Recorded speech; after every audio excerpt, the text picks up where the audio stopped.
Start. સુશાસન દ્વારા રાજ્યના નાગરિકોને સશક્ત બનાવવાના ઉદ્દેશ સાથે રાજ્ય સરકાર હંમેશા પ્રયત્નશીલ રહી છે. વડાપ્રધાન શ્રી નરેન્દ્રભાઈ મોદીના માર્ગદર્શનમાં કેન્દ્ર સરકાર દ્વારા વર્ષ 2023માં લખપતિ દીદી યોજના શરૂ કરવામાં આવી હતી. મુખ્યમંત્રી શ્રી ભૂપેન્દ્રભાઈ પટેલના નેતૃત્વમાં વ્યાપક પ્રયાસોના પરિણામે ડિસેમ્બર 2025 સુધી રાજ્યમાં 5.96 લાખ મહિલાઓની આવક 1 લાખથી વધુ સુધી પહોંચી છે અને તેઓ ગર્વ સાથે ગુજરાતની લખપતિ દીદી બની છે.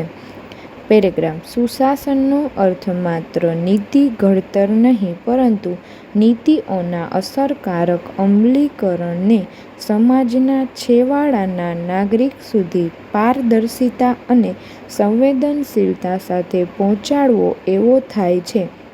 આ જ ઉદાત્ત ભાવના સાથે ફરજનિષ્ઠ ગુજરાત સરકારની મહત્વની યોજના એટલે કુંવરબાઈનું મામેરું. દીકરી એ લક્ષ્મીનું સ્વરૂપ છે અને તેનું કન્યાદાન એટલે કે દીકરીના લગ્ન એ પરિવાર માટે લાગણીઓ સાથે આવતો અવસર છે.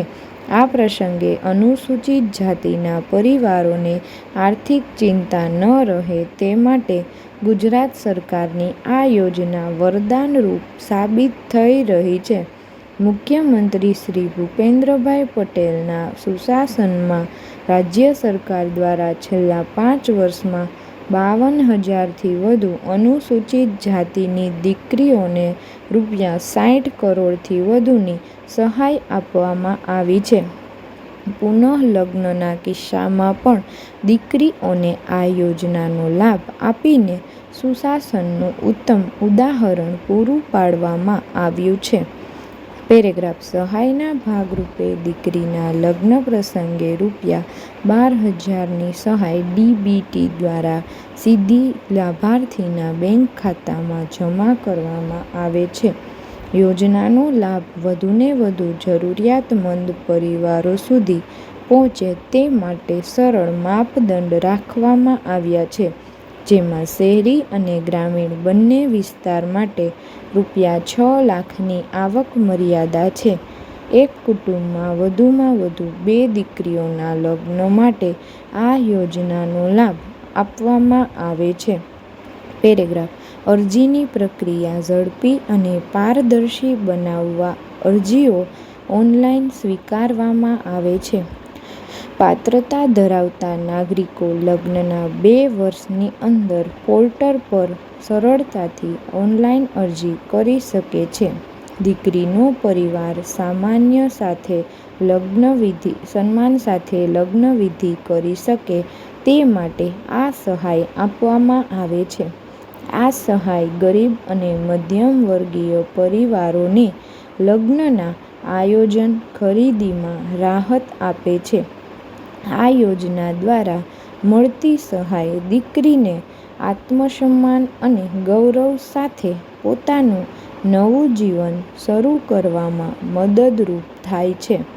પેરેગ્રાફ. ગ્રામીણ સ્તરે જૈવિક કચરાને વ્યવસ્થિત ઉપયોગ કરી બાયોગેસ પ્લાન્ટ દ્વારા સ્વચ્છ ગેસ તેમજ ઓર્ગેનિક ખાતરનું ઉત્પાદન કરી પશુપાલકોને પ્રોત્સાહન આપવાની કેન્દ્ર સરકારની મહત્વાકાંક્ષી યોજના એટલે ગોબર ધન યોજના. આ યોજના અંતર્ગત કમિશનર ગ્રામ વિકાસ કચેરી દ્વારા સ્વચ્છ ભારત મિશન હેઠળ અત્યાર સુધીમાં ફેઝ 1માં 7,423થી વધુ અને ફેઝ 2માં 4,820 એમ કુલ 12,243 લાભાર્થીઓને વ્યક્તિગત બાયોગેસ પ્લાન્ટના નિર્માણ થકી લાભ આપવામાં આવ્યો છે.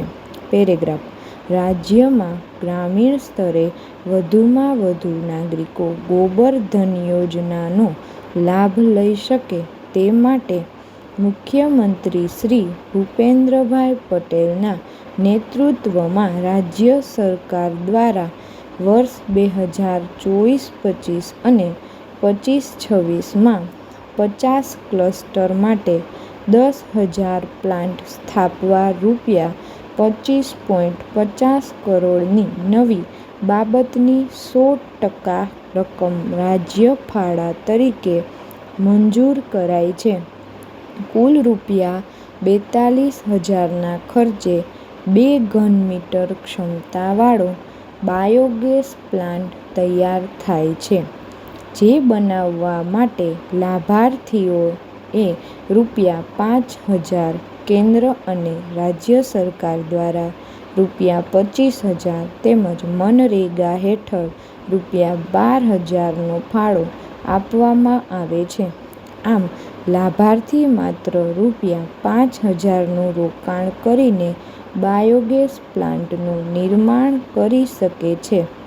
ગ્રામ વિકાસ મંત્રી શ્રી કુંવરજીભાઈ બાવળિયા અને ગ્રામ વિકાસ રાજ્યમંત્રી શ્રી સંજયસિંહ મૈડાના માર્ગદર્શનમાં સ્વચ્છ ભારત મિશન ફેઝ 2 અંતર્ગત ગ્રામીણ વિસ્તારોને ODF+ સ્ટેટસ તરફ લઈ જવા માટે ગોબરધન યોજના મહત્વની ભૂમિકા ભજવી રહી છે.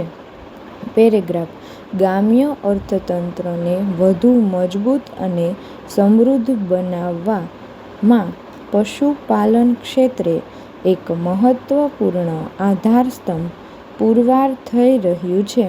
દૂધ ઉત્પાદન વધારવાની દિશામાં રાજ્ય સરકારે અપનાવેલી કૃત્રિમ બીજદાન પદ્ધતિ ગેમ ચેન્જર બની છે. કૃત્રિમ બીજદાન પદ્ધતિના પરિણામે દૂધ ઉત્પાદન સાથે પશુઓની ઓલાદમાં પણ નોંધપાત્ર સુધારો જોવા મળ્યો છે. પેરેગ્રાફ રાજ્ય સરકારે હવે પશુપાલન ક્ષેત્રમાં વધુ એક ક્રાંતિકારી ટેકનોલોજી સેક્સ સોર્ટેડ સીમેન અમલમાં મૂકી છે. સેક્સ સોર્ટેડ સીમેન વડે કૃત્રિમ બીજદાન કરવાથી પશુઓ લગભગ 85-90% માદા બચ્ચાને અને માત્ર 10-15% જ નર બચ્ચાને જન્મ આપે છે. રાજ્ય સરકારની આ સેવા હેઠળ વર્ષ 2022-23માં 25,746 પશુઓને અને વર્ષ 23-24માં 25,620 પશુઓને સેક્સ સોર્ટેડ સીમેનના ડોઝ આપવામાં આવ્યા હતા.